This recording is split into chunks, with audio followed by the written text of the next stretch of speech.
Yes, hello tradies. It is season 3, episode 15. It is Hall of Fame Day here in Melbourne, and my Hall of Famer, Mitchell, is here with me. Welcome. Hello, Sam. 3 and a bit years into tradies, and it's the first time you've walked into the studio with a collar. Something is up. What is going on? No, that's not true. It must have happened before. Yeah. What is going on? No, well, I have to go into the office after this. So, I thought I'd dress up. So is this what happens after a public holiday for those that work normal sort of office hours? The traffic was shocking this morning. The day after a public holiday. Oh, it just always rattles me. Getting here was a nightmare. Then I have to get back into work. But the cherry on top today is that you and I, maybe even on the same table, get to go to the Australian Football Hall of Fame night tonight, which is always a special night. And the best part for me is I don't know who's going in. So usually when I used to work at afl.com.au, you'd have a bit of an idea because you'd prep some articles.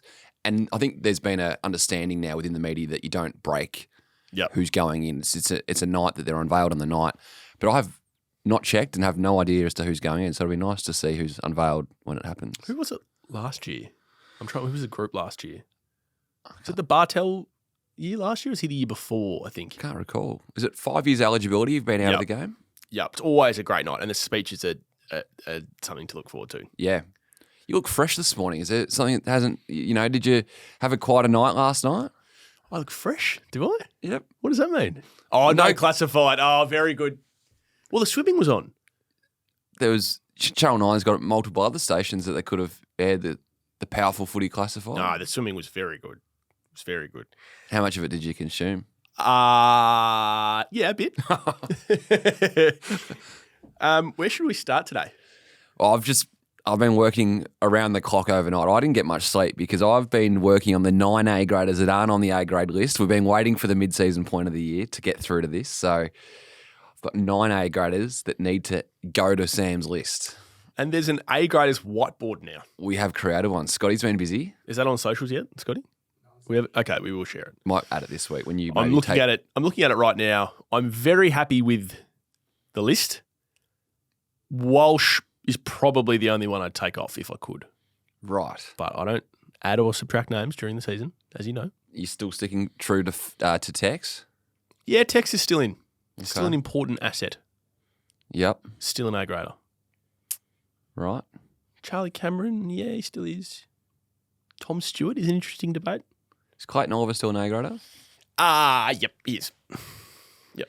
Is this one of those things like the Australian cricket team? Once you work so hard to get in, it's harder to get out? So, yeah, I think that's fair. I think that's a good comparison. All right, then, give me your 9 names before we get into the whiteboard. Well, might as well. You've teased it. Oh, I thought it might have been a bit tease for a little later in the show. No, let's get into it. Hugh McCluggage.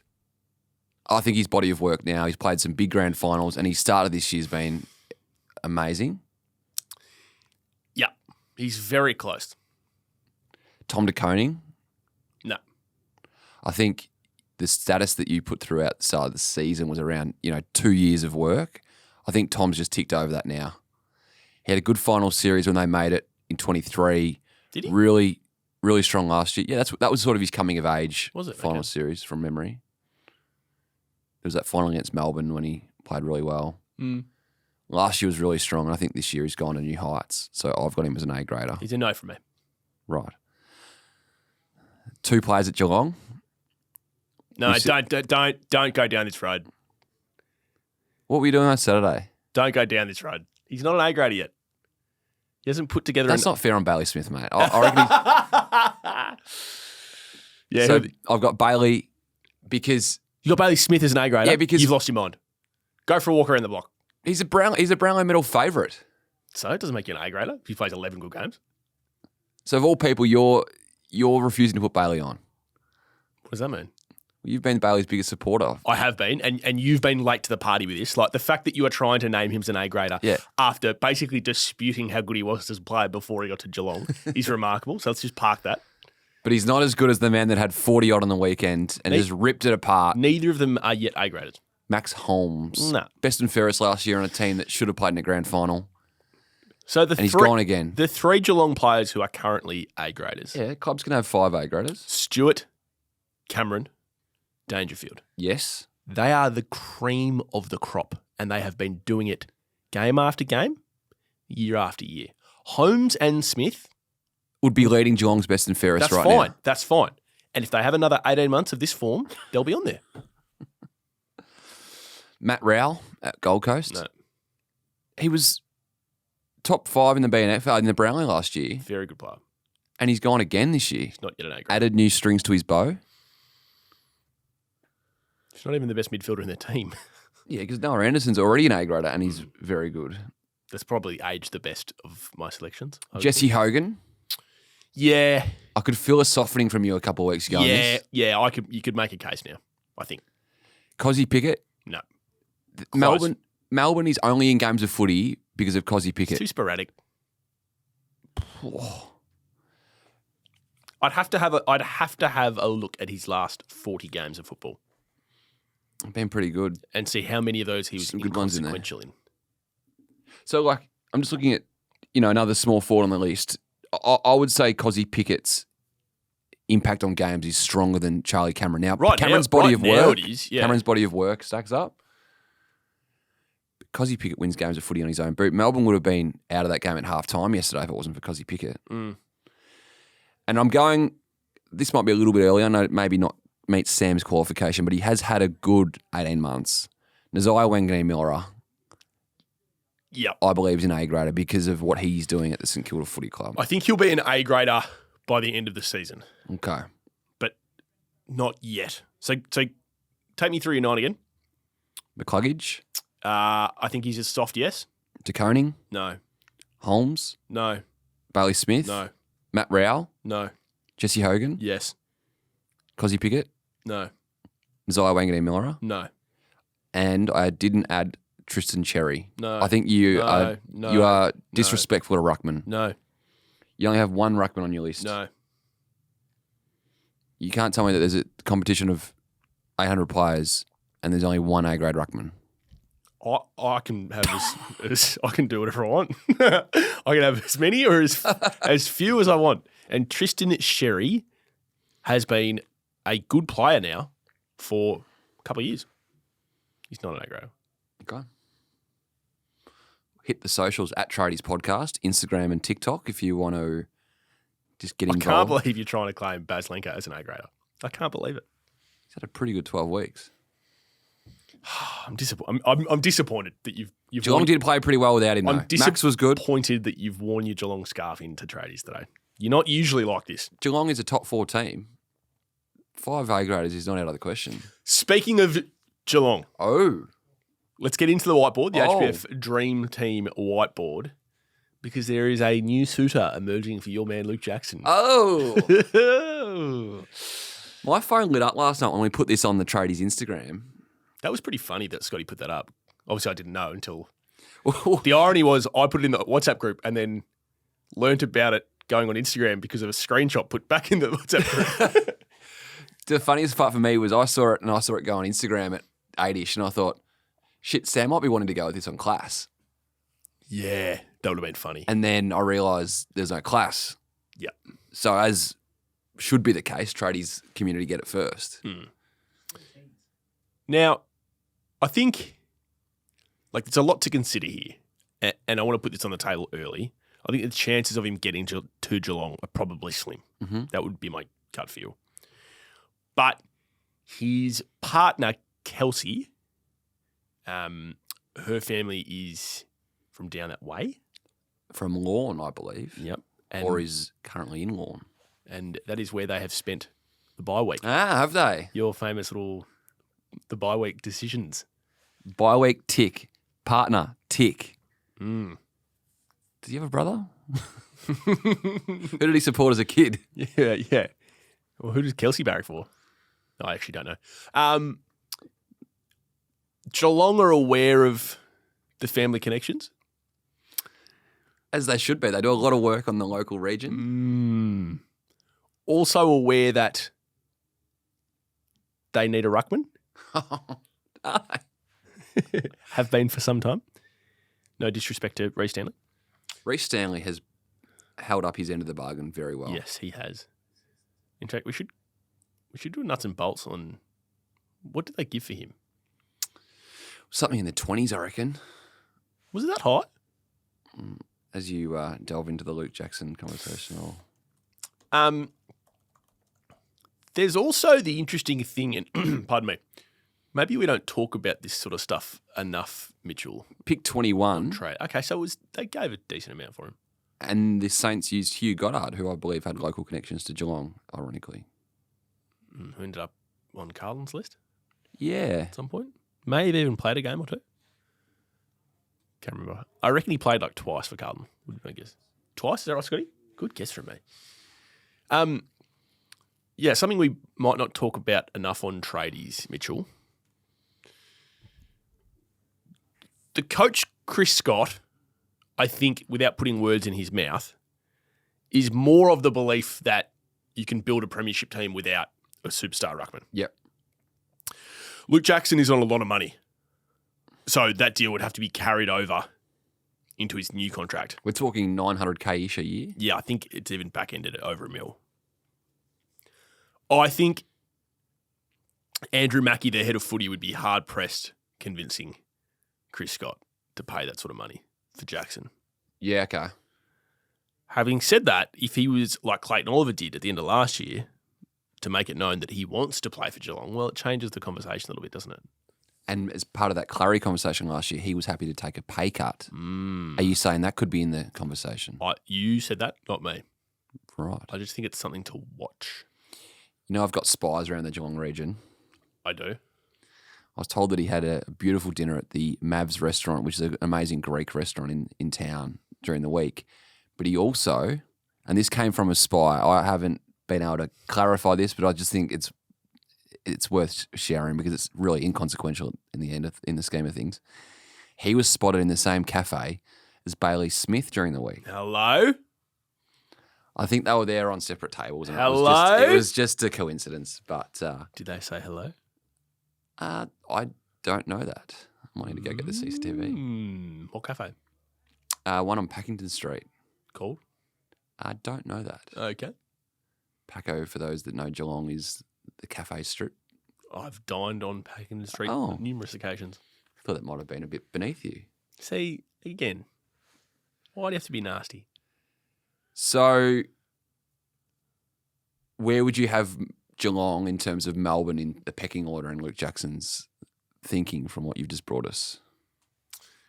I still think he's a good chance to stay at Freo, just given the deal. Yeah.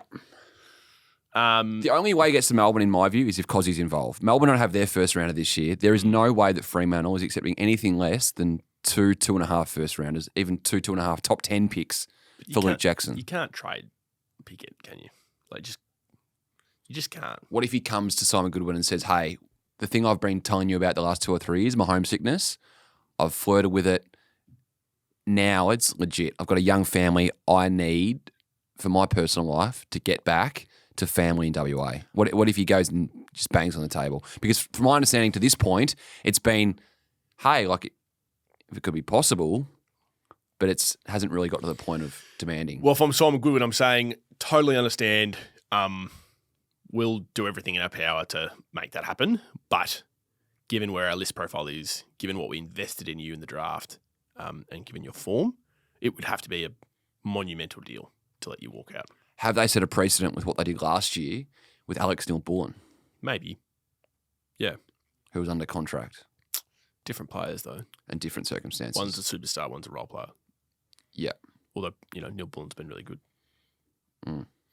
So I'd probably have Melbourne favourite, Freo second favourite, Geelong lurking. They're lurkers. Geelong, that's something would need to tip out there too in terms of an trade asset because they're going to finish, you would think, top 4 this year, which would mean the pick would be 15 and beyond. That wouldn't really get Freo to look sideways, would they? No, I wouldn't have thought so. Speaking of that part of the world, let's continue down there. James Worpel, you've been strong on him. Yes. It's my understanding the Hawks have put a 2 or a 4-year contract to him. At not great cash. Yeah, I don't think it's overwhelming for James. Yep. Unders is, I think, the term we would use. Disrespectful or? I'll just go with unders at this point. Yeah. Yeah, 2 or 4, okay. So, and I want to get into a wider chat about Tasmania and the air raid. Oh, no. I don't know if I'm ready. But My question to you is, are we going to see players like a James Warble who's 26 this year? Could he take a 2-year deal to get into 28 and then create extra urgency in the market when Tassie supposedly comes in at the end of 27? So that 27 trade period, I can't wait for tradies 2027 already. That's just going to be off its head. As a 28-year-old inside mid for a club like Tassie coming in, what would they pay for a player like James Warple? Could he get 200, 300, 400 grand overs in the market if he used to be coming out of contract in that time? So are we going to see players look for a little just bumps to 27? Did you say he's 26? Yeah, I'm pretty sure. So, pretty sure he's a first-year free agent. If, someone like a Warple, who's a good player, turned 26 in January. So if he was to end up as a Tasmanian player in 2028, when he's 28, yeah, he's basically declaring to everyone that he would be doing that purely for cash. They're not going to win a flag in 4 years, Tassie. No. So he's doing that to maximise his earnings, which is, by the way, more power to you, 100%. But I guess if I was Warple and I'm thinking about flags, I'm either staying at Hawthorn or I'm taking more money at Geelong, who have offered him more money than what the Hawks are. Yeah, and I've said this before. I don't think Hawthorn are desperate to keep him. Would be my gut feel. Yeah, so it's going to be interesting because apart from Marcus Bontempelli, free agents. Oh boy. Free agents, when they get to 26, usually look for that 5, 6, 7 year contract. The Bont did 4. Are we going to just see over the next year or two a couple of little tours for free agents to get to Tassie? Just want to put that on the radar. Should we talk about Jamara briefly? Yeah. He's sort of, again, I don't play in this space, but one of his Instagram or TikTok or whatever it was with videos went, I saw you and Tom both reporting on it, the Rocky style comeback. So does he need to play football again at some level this year for clubs to have a good crack? Or you think they'll risk it either way? They'll risk it either way. I would love to see him at least return to the Dogs in a training sense and maybe even play VFL late in the year to prove to clubs that he's up to it for next year. You just know there's going to be a club that takes the risk, though. Swans? I don't know about that. We've all done work on it. I'm not sure where they're at, to be honest, on it. Yeah.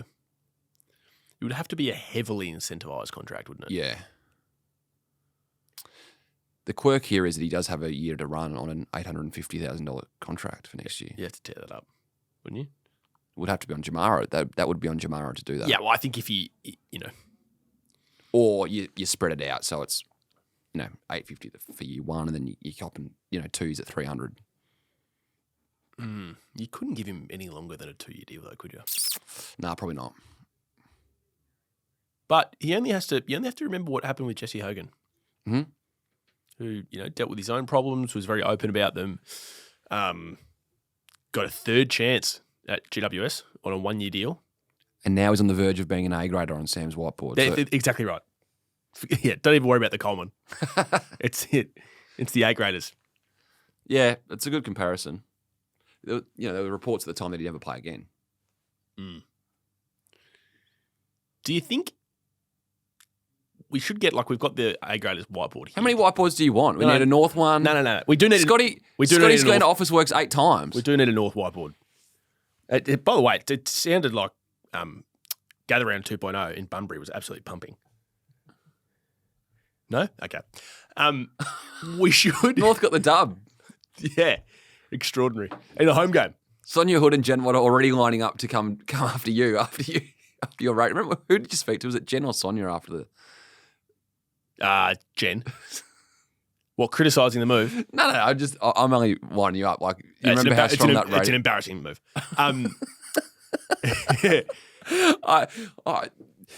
They can't be doing this when they want to be contending. What do you mean? Well, it's fine for the next year or two when they're, a bottom 8 team. But North can't do this.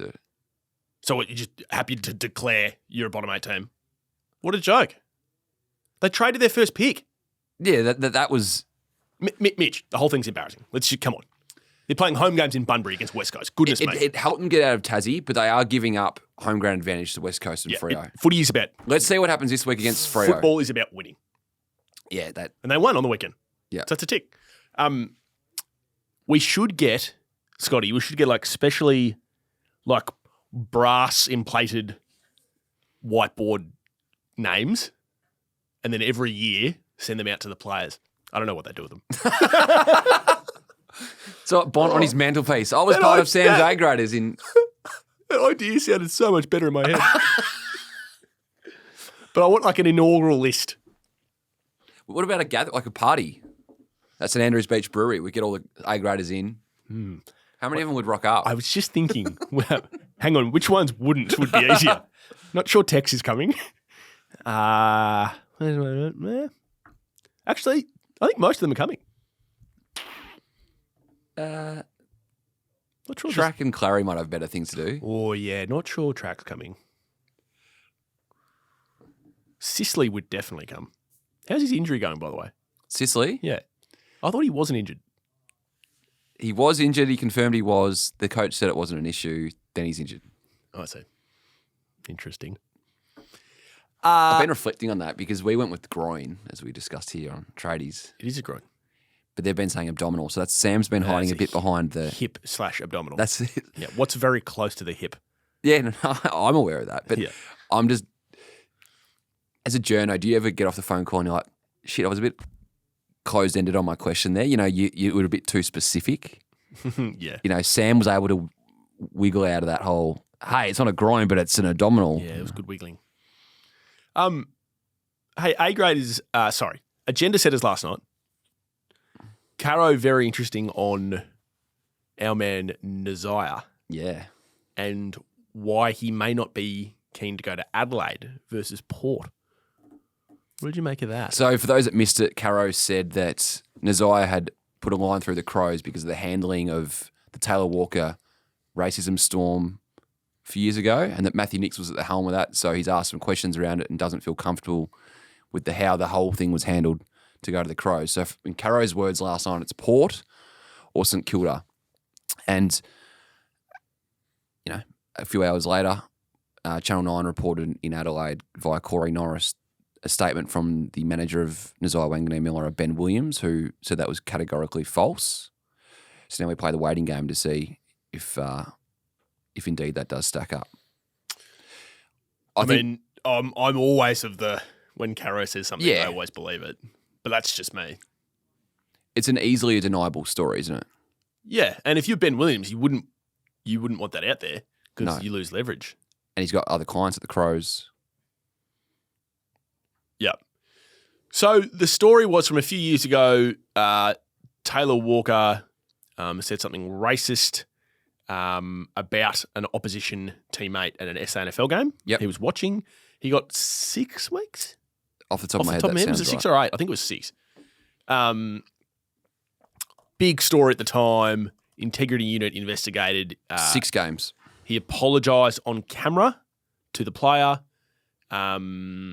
which I remember was quite an uncomfortable watch from memory. In the grandstand. Yeah. And there were certainly people at the time that thought that Tex could have potentially lost his job, but they decided to keep him. And then Caro on Agenda Setters referenced a clip from Footy Classified, which was at the Barossa, when Eddie had Tex on and they talked about it. Yeah. And to use Caro's terminology, there was a feeling from people watching that Taylor was playing the victim card about what had happened. So that was, very interesting. If Wanganeen Miller and his camp, if that situation has forced them to question whether Adelaide's culture is right for him, I think that's fascinating. Like we always say, off the back of a buy, if they're not signed in 2 or 3 weeks after, It is panic stations. So TDK's not signed? Yeah, and from my understanding, Gone. there's been no movement or, he's had the week off. He's had the week after the game. So Nazai Wanganui-Mura was spent the week in SA. Oh, boy. Hanging out for frozen yogurt with 2 old under-18 mates in Jason Burgoyne and Jason Horn Francis. Mm. And TDK? Well, TDK, Carlton, none the wiser off the back of the bye. So he's gone. Well, it's heading that way. What a complete disaster for the Blues. Complete disaster. But what could they? What more could they have done? Like they've capped it at 1.1. They've given Tom everything they need. Is it just a money thing? Like what more could Carlton have done in this apart from be a top 4 team and have Tom? But I think if they're just anywhere around the mark, he's looking at St Kilda and going, no thanks. Mm. But they're not. Like they might miss the 8. They nearly lost to Essendon. They need to win 8 of their last 11 games to make the 8. Which they could do. Mm. They've got enough talent there. Unless you believe people internally at the club who say they don't. Well, according to this, they've got 4 A graders and I've added a 5th today. So. Yeah, no, Walsh isn't anymore. I think that's probably correct. But TDK is definitely not. He's going to get A grade money.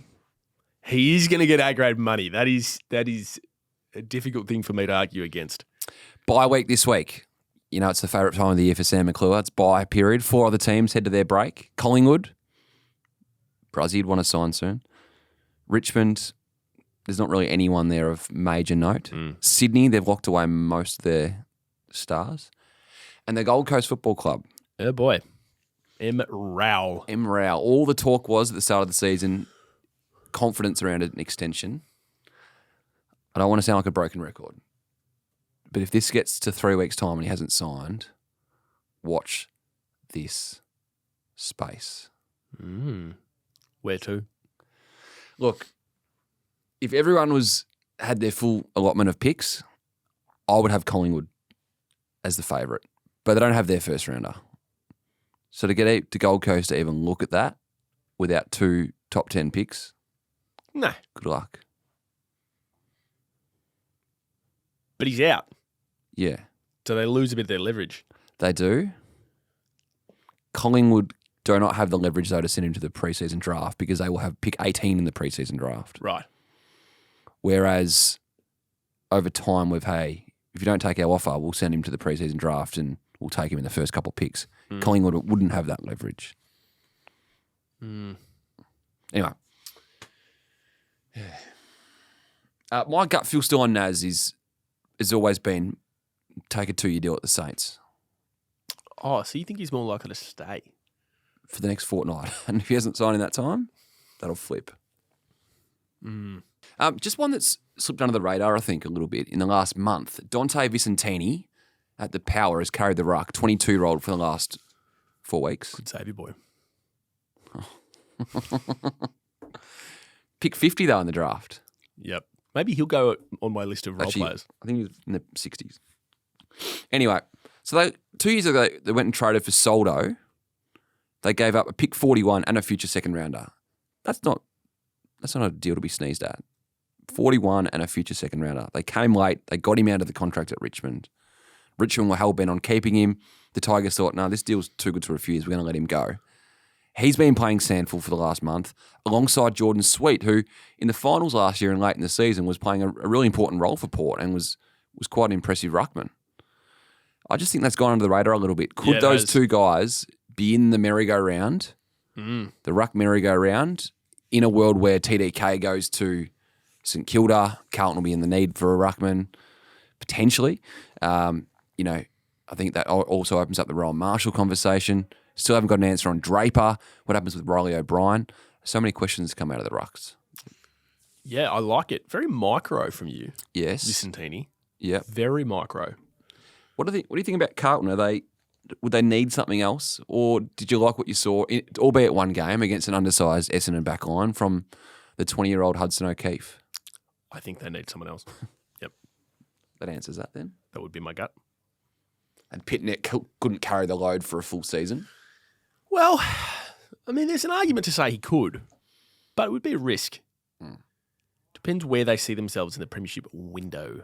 And tradies listeners are probably sick of me saying this, but from the day we've opened this show, my biggest importance to building a premiership list has always been the club that wins the flag is the team that has the most players playing above their contract value for the year. Yes. Brisbane last year had a heap of kids, had some veterans playing above their wage. I think the Crows are just starting to get into this conversation now. Okay. Jordan Dawson signed. When he moved from Sydney to the Crows, he had the option of Crows or Power. I went back and did some reading on this last night and was sold by the future of the Crows. Signed a 6-year deal. At the time, he was a bit of a flanker wingman for the Swans. It was, this guy's going to be a nice piece of the Crows' future. And now he's a bona fide midfielder. He's the captain of the footy club and he's winning games of footy off his own boot. His mark in that game last week against Brisbane, half forward, in the wet, stood up in a pack of 5 or 6 and just plucked it. I was on the couch going, wow. He is on a contract in the ballpark of $800,000 a season and he's playing like a $1.2 million player right now. He's a top 5 player in the comp. Ooh. Just checking, he was on the A-grade list, which is good. I'm not sure he's top 5 player in the comp, but yeah. On current form, though. Maybe. Name 5 players that are playing better than him right now. Nick Dacos.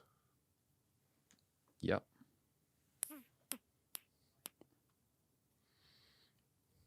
Noah Anderson. I'll give you that.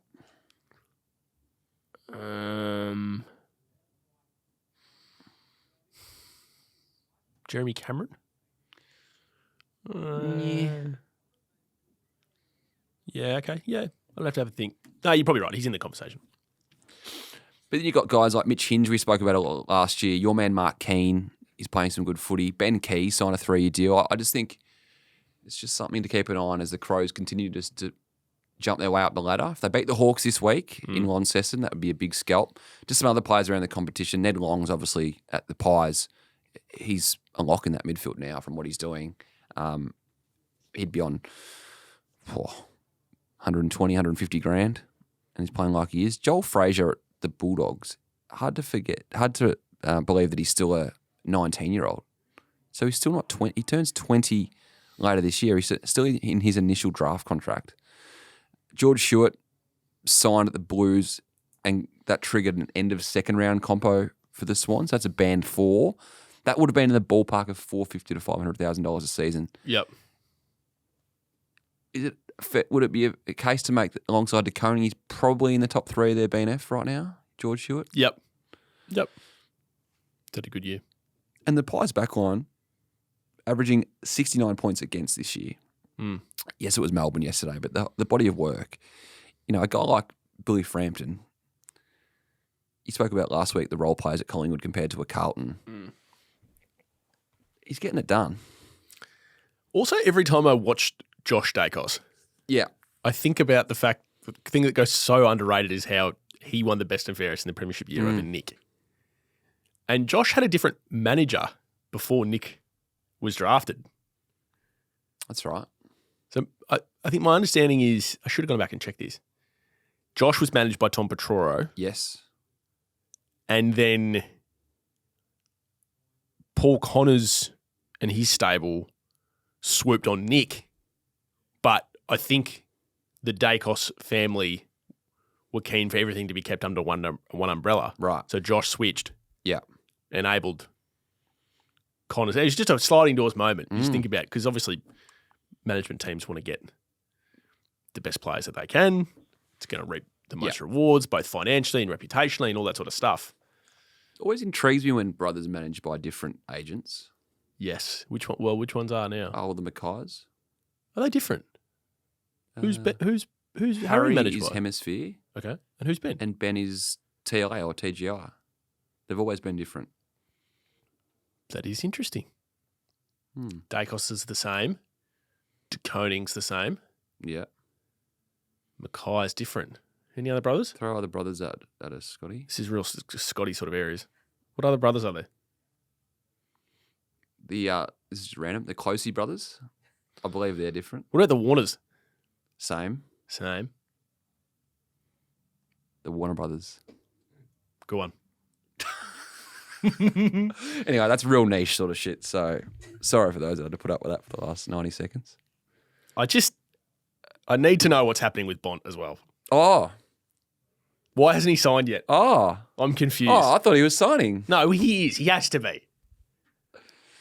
But I'm just waiting from like the Mitch Cleary bombshell story one Thursday night being like, Collingwood have offered him 6 years at $8 million. He's unrestricted. So we spoke before about Collingwood not having their first rounder. That wouldn't matter in the Bont chase because he could walk anywhere.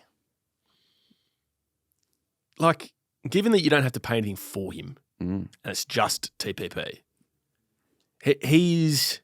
Total player payments for those that... Thank you. I think our tradies listeners are sort of abreast of that sort of stuff now. He should be the player that every single team near a premiership window should be just blank check sort of stuff. Right? Why are you smiling like that? No, I feel like you've got something and you can't report it. What is it? No. I interviewed Amit Baines the other day, the CEO, and this is absolutely factual.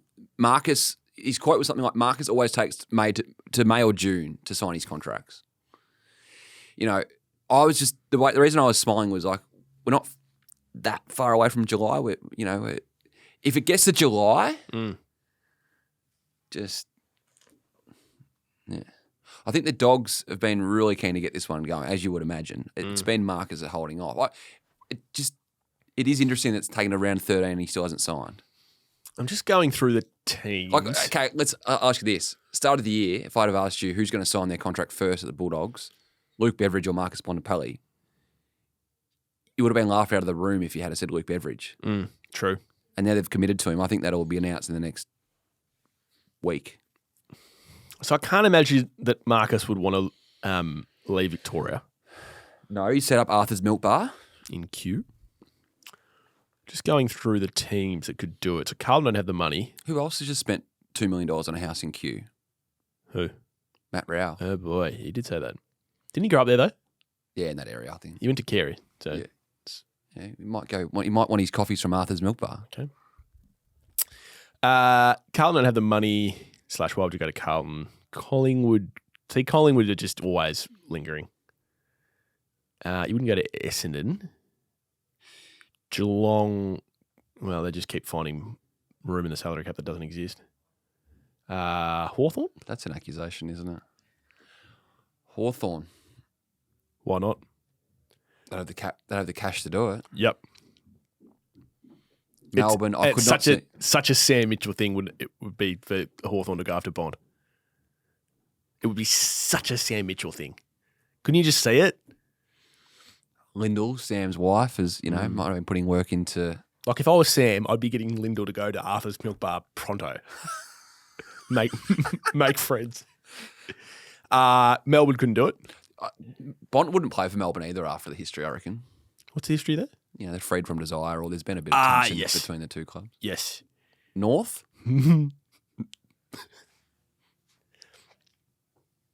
What? No. Oh. Richmond? No. No, it wouldn't work at Richmond. St Kilda? No, can't see him going to the Saints. Dogs? Nah, I'm not saying he's leaving. I'm just saying it's a curious one that's taken around a 13 and he still hasn't started. No. I think both of us have been pretty clear that we think he'll stay. But just for the purpose of the exercise in the bye weeks, he hasn't signed. I think if I was to do a quick list off the top of my head of teams that A, could get it done and B, I could see him playing for, it would be Collingwood, Geelong or Hawthorn. They'd be my three. Yeah. You could almost rule out Geelong, I reckon, just given geographic with the cafe and everything up here in Melbourne for him. Yeah. So Collingwood or Hawthorn. It makes sense. Just imagine round 1, 2026, Bont's running out in a Collingwood jumper. I could see that though. Couldn't you see it? I could see it. Yeah. I think every single Western Bulldogs fan is just like coughing up their Wheaties as they're listening to this. Their worst nightmares come Tom true. Scully like money bags over the fence and stuff. All right, I think that's it for us. Anything to leave us with? What's the dress code tonight? Is it black tie? Yeah. Shit. I don't know if I've had my tux dry cleaned. It's been a while between drinks. What time are you getting there? I'm doing a cross on the red carpet, or the blue carpet, I think it's called. Who are you interviewing? Hoping Andrew Dillon. Okay. And first question to Andrew Dillon will be, how's the commission meeting? How were the marshmallows at Barley Smith's house? Yeah, boy, I did like that story. Well done. Thank you. You're going to ask him how the Tadgy discussion went at the commission meeting this morning? Stick around for the air raid. Oh, boy. I'm not sure if I'm ready. I'm coming off the long run. Thank you for joining us on Tradies. We're brought to you by St Andrews Beach Brewery, their new brewery at Melbourne Park, the only place to be before a game at the G this season.